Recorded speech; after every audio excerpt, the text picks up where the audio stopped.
So what we want to do is, now that we've got some cordage made, you understand how to make that. So if you want to tie a ridgepole or something up, then you have that capability. But you don't need to have cordage to make a shelter out in the bush, okay? We've got a thunderstorm coming in here in about 3 to 4 hours. We need shelter so we don't get wet. Remember, right now it's pretty nice out, 75, but that temperature drops down to 60 degrees when that cold front blows through. You're wet, the wind is blowing, I don't know, 15, 20 miles an hour, instant hypothermia. You will go into hypothermia within 5 to 10 minutes under those conditions. So you want to be protected from the elements. Block the wind, get the rain off you, have a nice place that you can cover over and go to sleep for a while.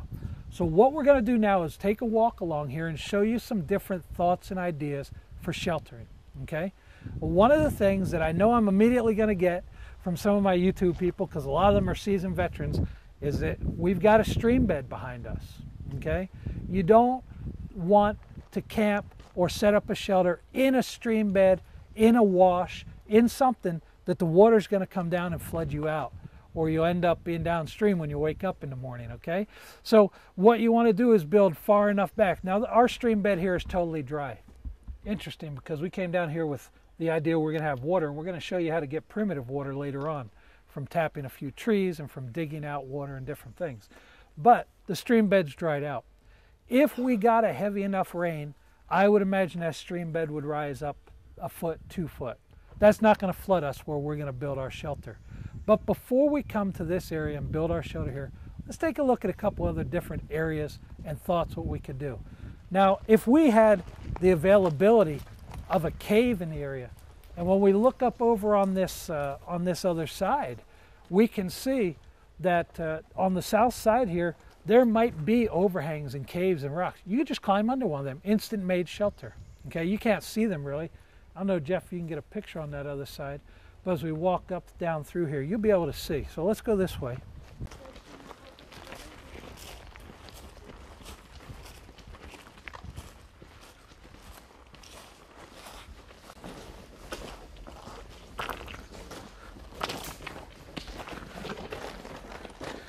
Now we're walking right down the stream bed here, folks, and you can see we're pretty dried out.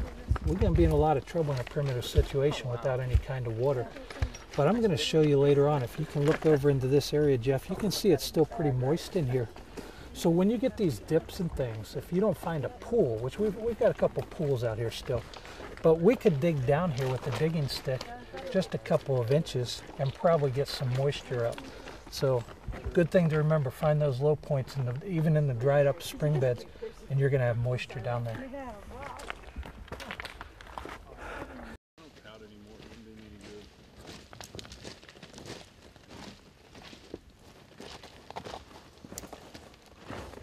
Jeffrey, are you shooting video?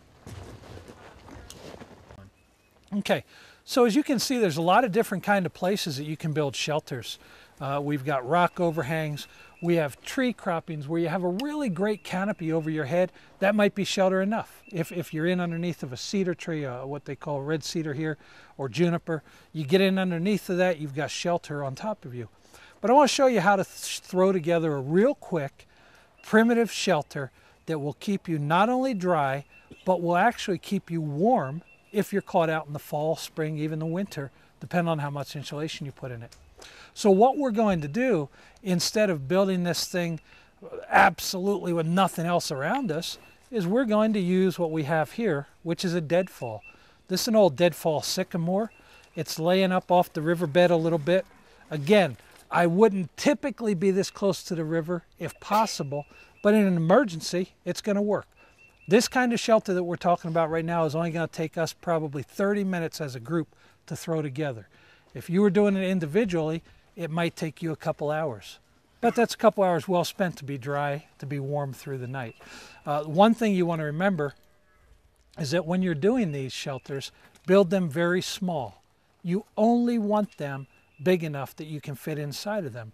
The less airspace you have to heat inside, the warmer you'll be able to stay. And we actually built a shelter similar to this in a winter camp where it went down to 25 degrees overnight. and it was 62 inside the shelter. We clocked it with the thermometer. 62 inside the shelter when the people were in there sleeping. We built a little bigger because there was a couple in there with their baby, but it can be done, okay? It can keep you warm, and it was totally primitive, nothing with it. So what we're gonna do is we're going to find some kind of a deadfall like this. Now we can make a deadfall. We could take a stick and crump up against a tree. We could take and make it as a ridgepole and tie it on there with some of our primitive cordage. But again, we want to keep it simple. We want to keep it easy. So we're going to build a lean-to. You can see there's a space under here where we can crawl in, okay? So all we need to do is throw some sheltering on the back end of this to where we can get back in there out of the rain, okay?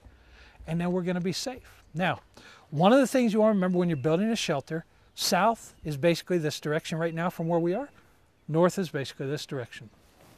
You want to typically have your opening toward the south. That lets the sun in the morning, warms your shelter up, keeps you a bit warmer. However, if you're in heavy rain situations, you know you have a thunderstorm pouring in, you can see the clouds. You might not want to face your shelter to the south. You might want to face it a little more toward the east if possible.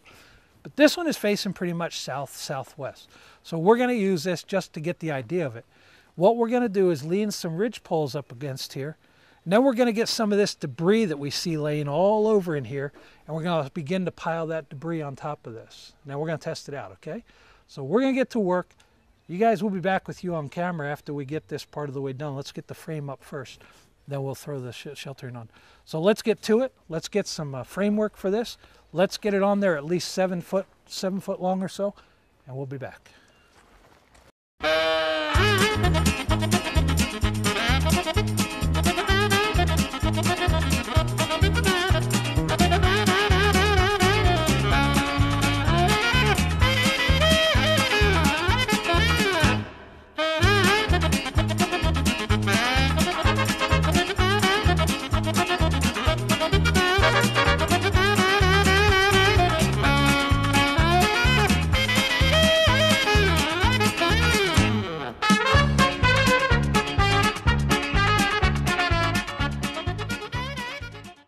Okay, so you guys can see what we've done here is we've basically just laid a framework out with larger sticks.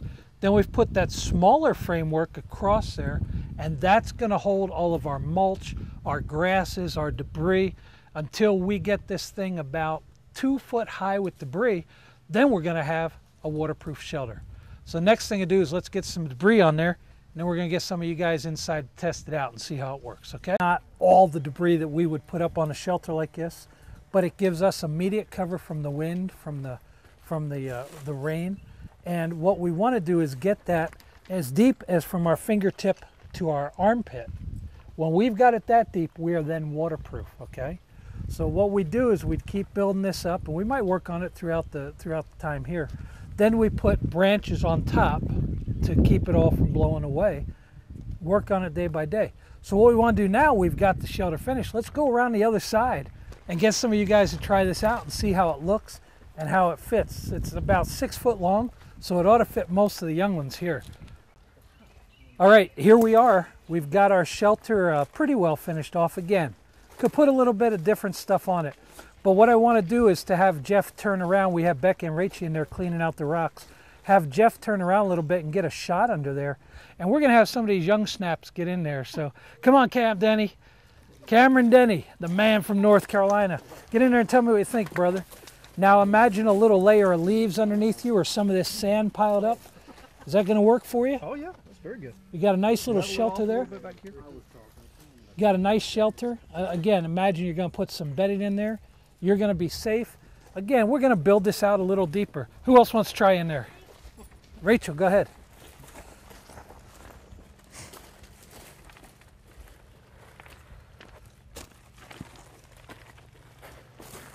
And these actually have quite a bit of room inside of them. They don't look like they do, but there's quite a bit of room that's inside of this, and it's going to give them room to move around and store their gear and different things like that. All right? Very good shelter, guys. You guys deserve applause. Well done to all of you.